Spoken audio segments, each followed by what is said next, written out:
Et oui, bonjour, la communauté de coups critiques, c'est encore moi, Pépé, et aujourd'hui, nous débutons ensemble ma nouvelle série, Le Terrier du Lapin ou Rabbit Hole. Rabbit Hole, c'est la collection d'Arkham Asylum dédiée aux jeux de rôle originaux, une sélection pensée autant pour les passionnés de jeux de rôle que pour les débutants, et on va y retrouver de tout, que ce soit des jeux de rôle solo, des jeux de rôle en format de journaux, des jeux de rôle sans maître de jeu, des aventures narratives en famille, des jeux OSR, des jeux de dés, des jeux de cartes, bref, le meilleur des jeux indépendants et court et en français. Et pour moi, ça, je trouve que c'est absolument magique. Et dans cette collection, il y a aussi Sacrebleu, un zine à parution délicieusement chaotique rempli de scénarios, d'idées et même de jeux courts. J'ai la chance de collaborer avec Arkane sur plusieurs projets liés au Rabbit Hole et pour mettre en lumière en fait ces petites pépites, je vous propose cette série de vidéos dans lesquelles je vais vous présenter les titres de cette première vague composée de plusieurs ouvrages très intéressants. Et on commence aujourd'hui avec le numéro 1, Blurred Lines. Blurred Lines est un jeu de rôle solo inspiré par le cinéma d'horreur giallo et du film Blow Up de Michelangelo Antonioni. Et là, je suis désolé d'avance, je vais probablement massacrer plusieurs mots italiens à venir. C'est désigné et illustré par Guillermo Gontijo, qui est un designer que j'adore, qui fait une mise en page vraiment de feu. Pour vrai, ce gars-là, c'est fou ce qu'il fait. Tellement que j'ai déjà écrit parce que je voulais avoir de ses conseils, parce qu'il ne fait pas tant d'illustrations, mais il fait beaucoup de mise en page avec du collage et des images qu'il va chercher ici et là, et vraiment un souci du détail qui est vraiment à se tirer par terre.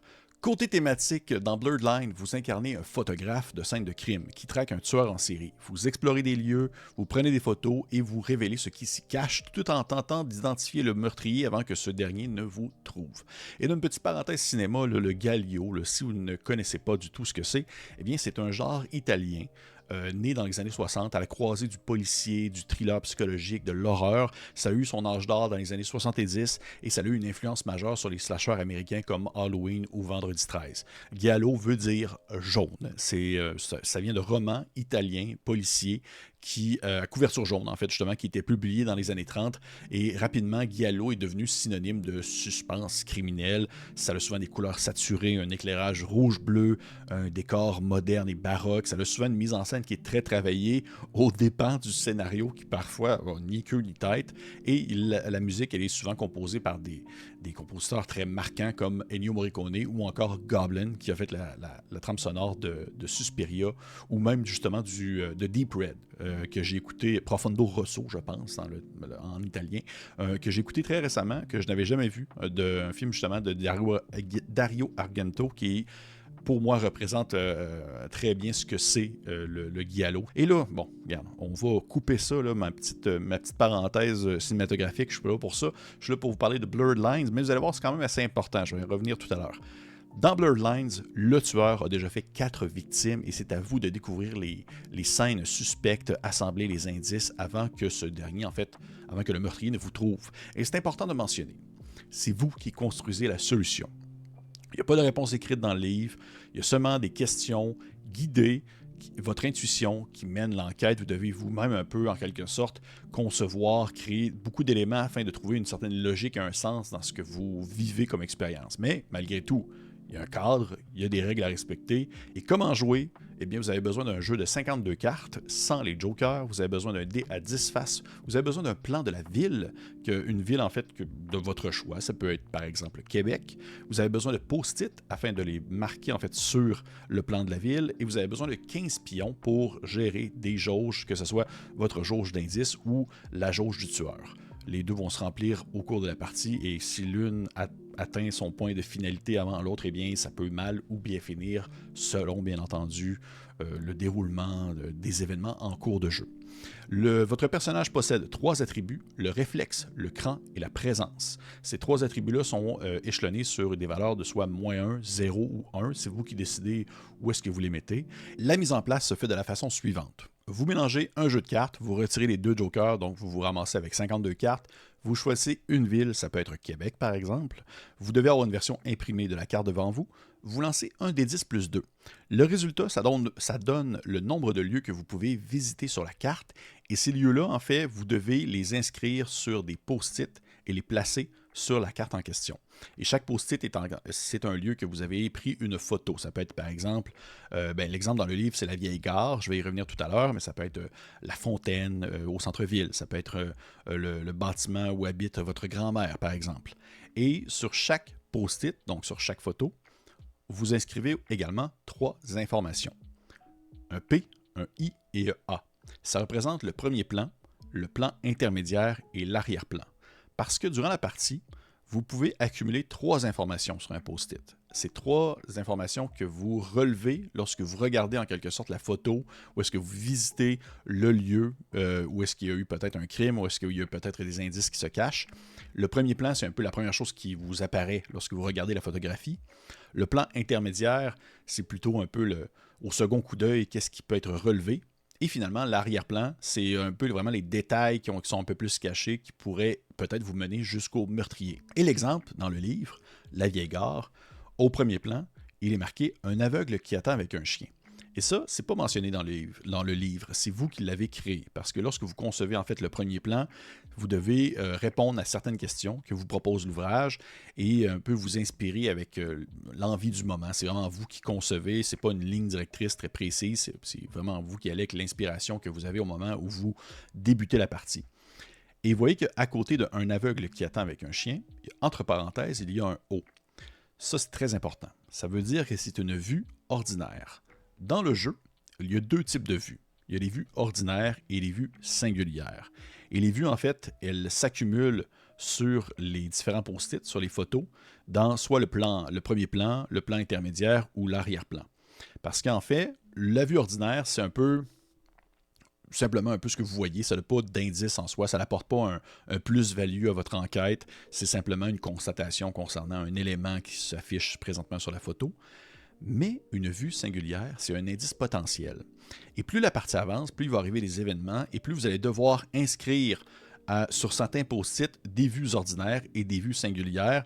Et l'objectif, en fait, c'est d'avoir le plus de vues singulières possible sur un post-it afin que ce dernier devienne un indice.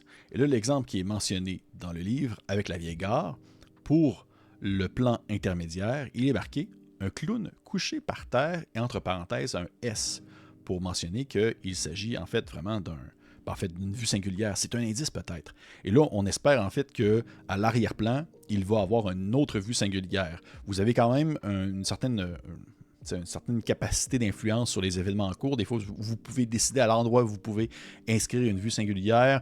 Vous pouvez, à certains moments, peut-être changer même une vue singulière d'un post-it à un autre. Bref, il y a plusieurs choses à prendre en considération qui viennent influencer en soi le jeu sur la réussite ou l'échec.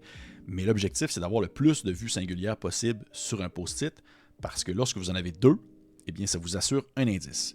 Et une partie, en fait, vous avez une victoire lorsque la jauge d'indices est pleine et vous avez un échec lorsque la jauge du tueur est pleine.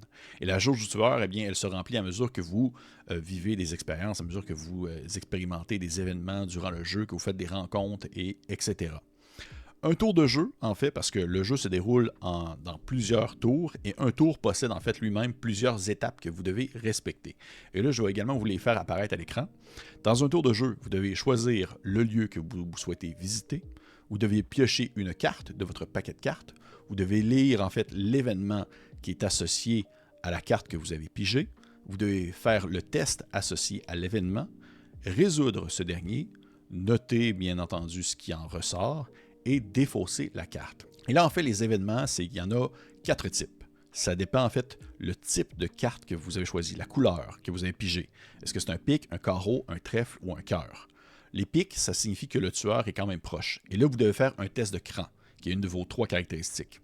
Le carreau, ça veut dire un imprévu. Vous devez faire un test de réflexe. Le trèfle, ça signifie qu'on vous observe. Vous devez faire un test de présence.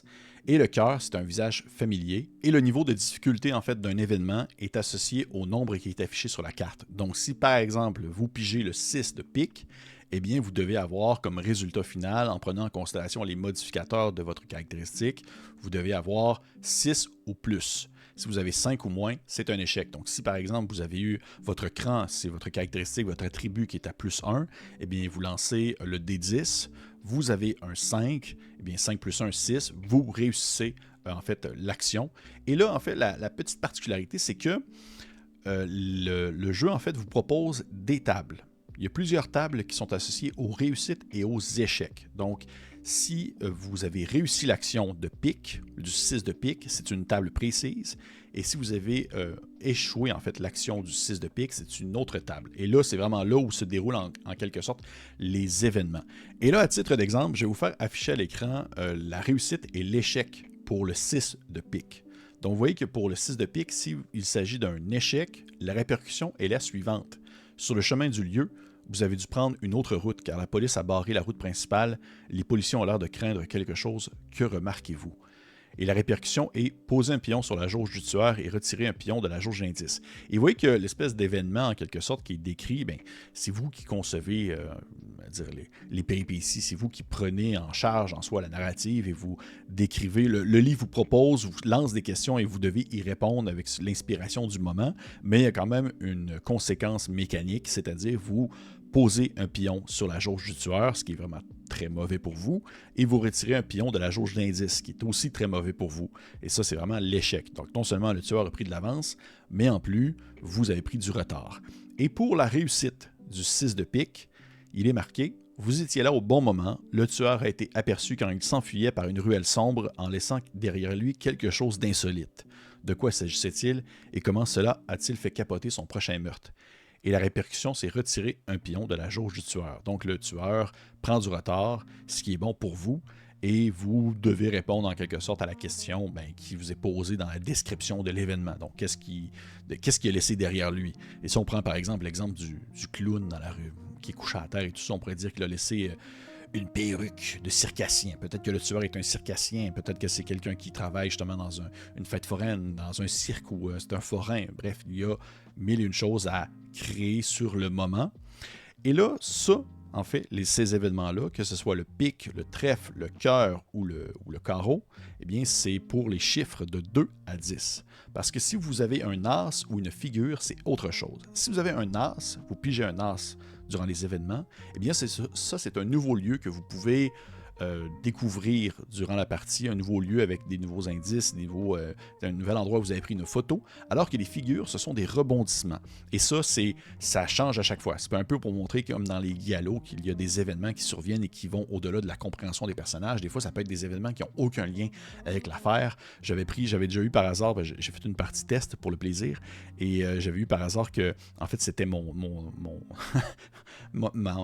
ex-conjointe qui avait décidé, en fait, de me faire chanter en dévoilant des informations compromettantes sur moi, et ça avait eu des répercussions sur la partie en soi, mais ça n'a pas un lien directement avec les meurtres, mais ça a quand même, on va dire, des petits plus narratifs qui viennent un peu pimenter la partie en cours.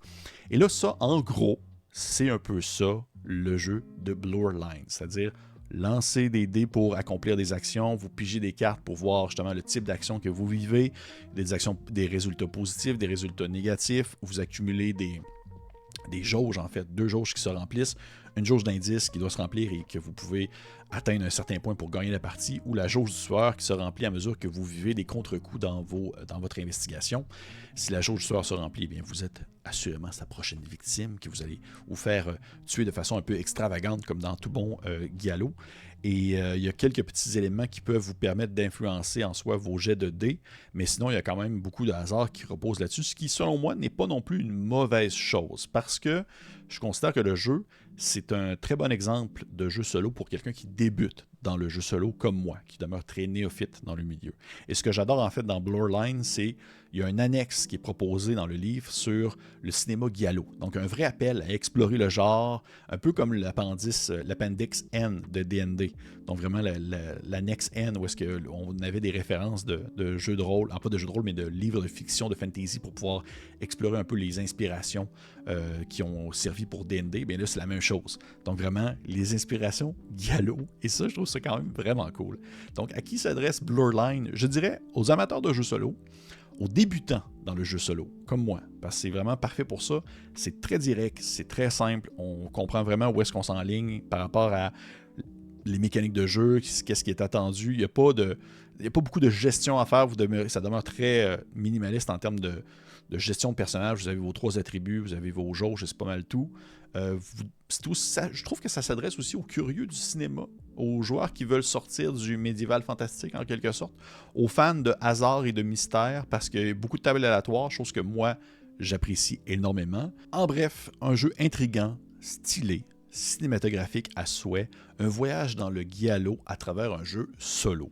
Et si ça vous parle, eh bien, foncez, ça devrait être disponible très bientôt. Je ne sais pas à quel moment cette vidéo va sortir. J'espère que vous avez apprécié ça. J'espère que vous êtes curieux de voir les prochains ouvrages qui vont être présentés via mes petites capsules. Il y en a quelques-uns que je ne vais pas non plus représenter comme Shadow Dark qui fait partie officiellement du Rabbit Hole, mais j'en ai amplement parlé dans d'autres vidéos.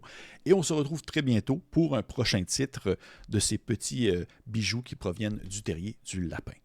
Bye bye!